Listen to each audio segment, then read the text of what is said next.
the standoff between the Kenya National Union of Teachers and the Teacher Service Commission. Of course, yesterday's meeting was absconded deliberately, according to KNUT, by TSC, the employer.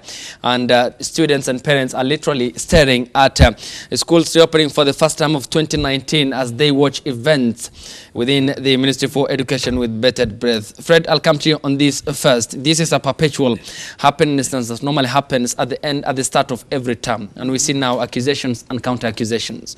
But at the centralized, the student here who wants quality education and needs a proper learning environment without confusion and without sort of a push and pull factor. So which way do we need to address this, every time forthcoming problem when the schools reopen for a new term? Thank you so much, Ayub. Now, just as you put it, always happen at the start of the term, because that is what the teachers can use to bargain for their pay. And you know, in labor relations and under Bill of Rights, any employer or rather any employee has got a right to proper working environment, proper remuneration, and even a right to go on strike. So for me, I don't think there's nothing wrong with the teachers demanding for proper working environment as it's this time. And if you look at the issues that they have raised, especially the union, they have raised issues to do with delocalization. TSC has argued that delocalization is good because it's going to ensure that there's cohesion. But the teachers have got a point, because they're saying this delocalization, as much as it's good, there was no stakeholder engagement. Number two, it has also interfered with so many teachers. Over 100 teachers have been separated from their families. Over 100 have lost jobs. They'll say, you know what, if this is the way, then I'd rather go and work in the county. So what the teachers' concerns are valid. In fact, they're very valid.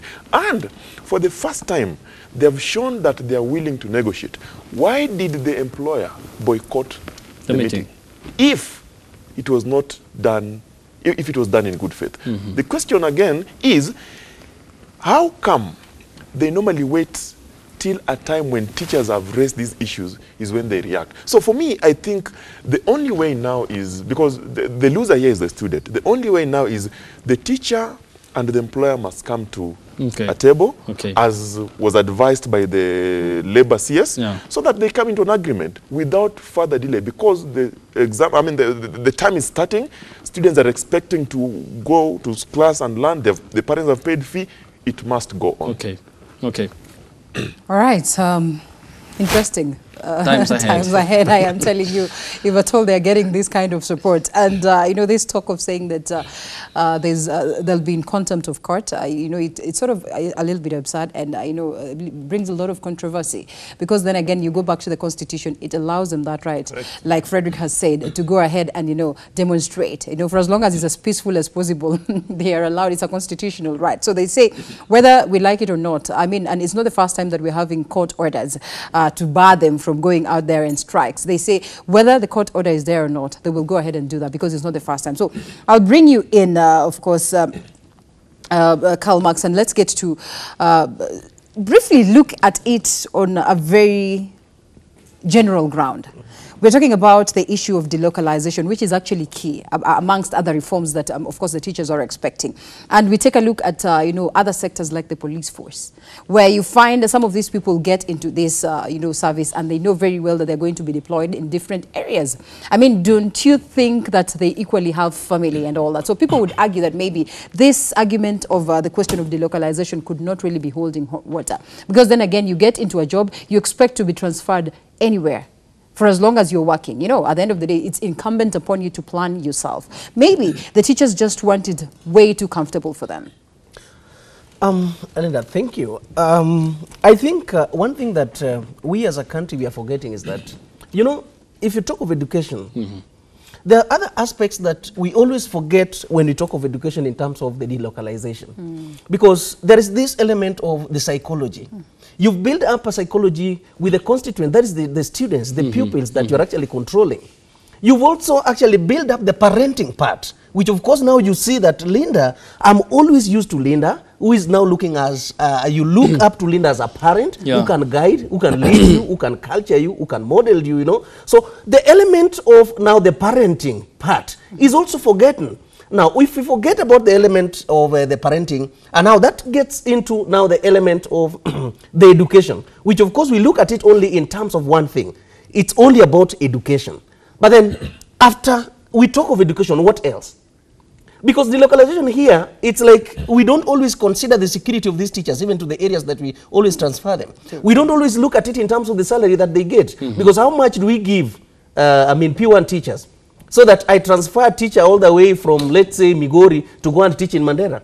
You know, the fare from Migori to Mandera alone is almost that fare. I mean, that salary. So therefore, we need to look at this thing holistically and then understand it that there are other aspects of actually bringing these people into their passion and the zest of what they are doing. But then that should not actually demoralize them in the name of, I must always insist on what we want, and the policies that we have must only be for the employer alone. No, it needs to be, it needs to cut across so that we balance the acts.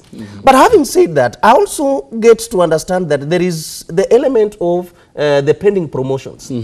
You know, it is here whereby there's a lot of hidden cards, whereby you've actually been in given positions. You actually have so many, somebody is even, owing the masters, but then another teacher with just P1, you are in the same category, you know. So you ask yourself then, why do we talk of these teachers to be in certain levels, but when it comes to their salary, it's just like everything is normal. So this needs also to be considered. Then the performance appraisal that they were also raising, it's also something of a great concern. So the TSC should not only look at it like a body that is only trying to gag or maybe coming up with the policies that are not actually in tandem with the NUT, but then they need to, it's a give and take. You know, when you sit on a round table, whatever you have, whatever I have, what can we actually reduce, what can we add, and how can we actually now bring the entire education of this country to another level? Don't you think that, allow me to come in, before of course you continue, I mean, don't you think that this is basically what has brought us to this particular level? Because then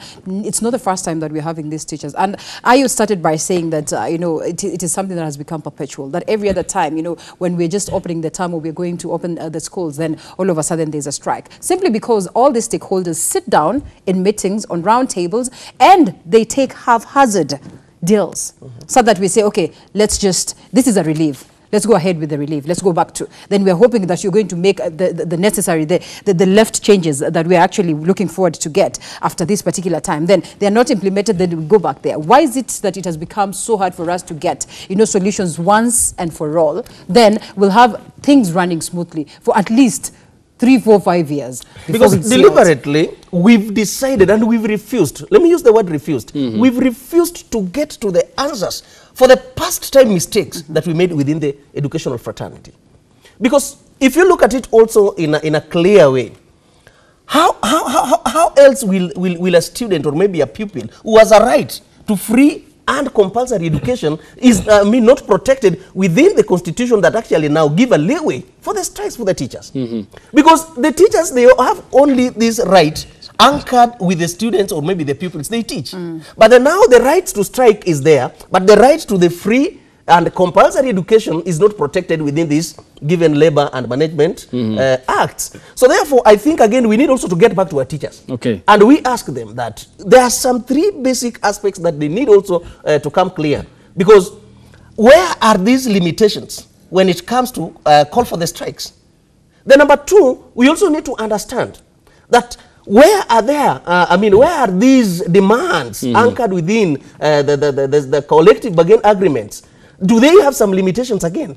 Then can we also gauge our teachers when it comes to quality education vis-a-vis the demanding salaries, the salaries that they are demanding, so that we don't just be talking of these teachers to be demanding for salaries, huge salaries, but then we cannot reflect them in terms of now the industrial part of it, the innovation part of it, the manufacturing part of it. So therefore, the education holistically, we need to actually get back as a country and relook into exactly what we need as TSC demand for what they want. But again, the constitution must also protect the children who are also demanding their rights to education and also the compulsory.